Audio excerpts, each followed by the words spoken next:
రాష్ట్ర అధ్యక్షుడిని, పెద్దలు గౌరవనీయులు ఎంఎస్ఎన్ మూర్తి గారు, విశాఖ సిటీ అధ్యక్షుడు, పెద్దలు గౌరవనీయులు తుమ్మగంటి రామ్మోహన్ గారు, లోక్సత్తా జిల్లా బాధ్యులు, అట్లాగే తమ్ముడు సుధీర్ తను సత్తా జిల్లా బాధ్యులు. ఈరోజు పాత్రికేయ సమావేశంలో కీలక అంశంగా విశాఖపట్నం రైల్వే జోన్కి ఎందుకు గ్రహణం పట్టిందనే ఉద్దేశంతో వివరాలు మీ ముందు పెడుతూ, ముందుగా లోక్సత్తా నుంచి కేంద్ర రైల్వే శాఖ మంత్రి అశ్విని వైష్ణవ్ గారికి ఒక లేఖను రాశాం. దాంట్లో 15 అంశాలు పెట్టాం. ఒకటి, రాష్ట్ర విభజనలో షెడ్యూల్ నెంబర్ 8లో మనకి కొత్త రైల్వే జోన్ ఇమీడియట్గా పెట్టాలని చెప్పి ఉన్నది. కేంద్ర ప్రభుత్వం సరిగా వ్యవహరించకపోవడం వల్ల మనం 11 సంవత్సరాలు నష్టపోయాం.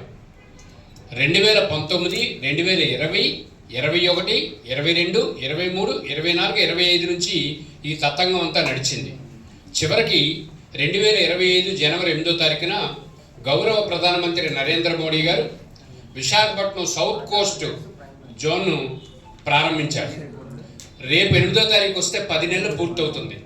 10 నెలల కాలంగా ఎందుకు గెజెట్ను విడుదల చేయలేదు? గెజెట్ను విడుదల చేయకపోతే ఇక్కడ పరిపాలన ఎట్లా సాధ్యం అవుతుంది? గెజెట్ను విడుదల చేయకపోతే కొత్త ఉద్యోగాలు వస్తాయా? మరి ఉన్న ఉద్యోగస్తులు ఎక్కడ అకామిడేట్ అవుతారు? పరిపాలన ఎందుకు పట్టించుకోలేని పరిస్థితిలో ఉన్నారని లోక్సత్తా నుంచి మేము ప్రశ్నిస్తున్నాం. అంతేకాకుండా మేము కేంద్ర ప్రభుత్వాన్ని కోరుతున్నాం, మీరు ఈ ద్వంద్వ వైఖరి, అంటే గురజాడ అప్పారావు గారు చెప్పినట్టు తాంబూలాలు ఇచ్చాం తన్నుకు చావండి అనేటట్టు శంకుస్థాపన జరిగింది. ప్రధానమంత్రి గారు శంకుస్థాపన చేశారు. అంటే రాజు లేని రాజ్యంలాగా ఉంది, లేకపోతే రాజ్యం లేని రాజులాగా ఉంది. తాంబూలాలు ఇచ్చాం తన్నుకు చావండి అనే గురజాడ మాటని కేంద్ర ప్రభుత్వం నిజం చేసింది ఈ శంకుస్థాపన ద్వారా. దయచేసి కేంద్ర రైల్వే మంత్రి అశ్విని వైష్ణవ్ కానీ, లేకపోతే ఉత్తరాంధ్ర నుంచి ప్రాతినిధ్యం వహిస్తున్నటువంటి కేంద్ర మంత్రిగా పౌర విమానయాన శాఖ మంత్రిగా ఉన్నటువంటి కింజరాపు రామ్మోహన్ నాయుడు కానీ, లేకపోతే విజయనగరం, విశాఖపట్నం, అనకాపల్లి జిల్లాల పార్లమెంటు సభ్యులు కానీ దీన్ని ఎందుకు పట్టించుకోలేదు? ఇది కాస్తో కోస్తో కదిలి ఆయన దృష్టి పెట్టిన తర్వాత డెక్ బిల్డింగ్లో, విఎంఆర్డి డెక్ బిల్డింగ్లో 2 అంతస్తుల్ని కేటాయించి ఇచ్చారు. అలాగే జూన్ 5వ తారీఖున ఒక జిఎం నియమించారు, మాధూర్, ఆయన్ని వేశారు. వీళ్ళందరూ ఇప్పుడు గోల్డ్ గిల్లుకుంటున్నారు, వీళ్ళకేం పని లేదు. మరి ఎందుకు ఈ రైల్వే జోన్కి శంకుస్థాపన జరిగింది? దీని వెనక కుట్ర ఏం జరుగుతూ ఉంది? భువనేశ్వర్ నుంచి పరిపాలన సాగితే ఇక్కడ పరిపాలన జరుగుతుందా? కొత్త ఉద్యోగస్తులు వస్తారా? లేకపోతే సికింద్రాబాద్ డివిజన్ నుంచి పరిపాలన సాగితే అభివృద్ధి చెందుతుందా? శరవేగంతో అభివృద్ధి చెందాల్సినటువంటి సౌత్ కోస్ట్ జోన్ని ఎందుకు వెనక నెట్టుతున్నారు? ఎవరు నెట్టుతున్నారు? దీని వెనక దురుద్దేశం ఏంటి?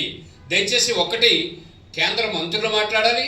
ప్రధానమంత్రి గారు శంకుస్థాపన చేసిన తర్వాత 10 నెలలు ఎందుకు ఆగిపోయిందో చెప్పాలి. మన పార్లమెంట్లో సభ్యులు దృష్టి పెట్టాలి. గౌరవ ముఖ్యమంత్రి చంద్రబాబు నాయుడు గారు దీనిపైన స్పష్టమైన ప్రకటన విడుదల చేయాలి.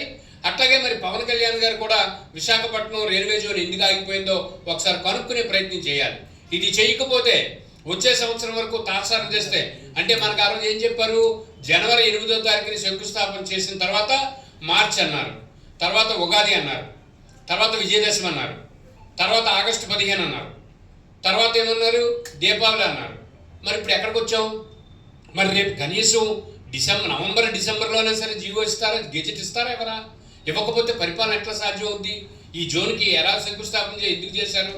కాబట్టి లోక్సత్తా నుంచి స్పష్టంగా మేము అడుగుతున్నాం, దయచేసి రాష్ట్రంలో ఉన్నటువంటి పార్లమెంట్ సభ్యులందరూ బాధ్యత వహించాలి. ఈ జోన్ అభివృద్ధి చెందితేనే రాష్ట్రం అభివృద్ధి చెందుతుంది. లేకపోతే ఇక్కడ రెవెన్యూ అంతా ఇప్పుడు భువనేశ్వర్కి వెళ్ళిపోతుంది.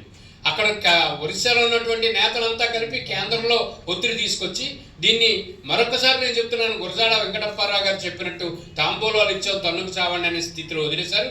ఇది మంచిది కాదు. వెంటనే కేంద్ర ప్రభుత్వం గెజెట్ని విడుదల చేయాలి. మరి విశాఖ కేంద్రంగా రైల్వే జోన్ ప్రయత్నం చేస్తూనే ఉన్నాం.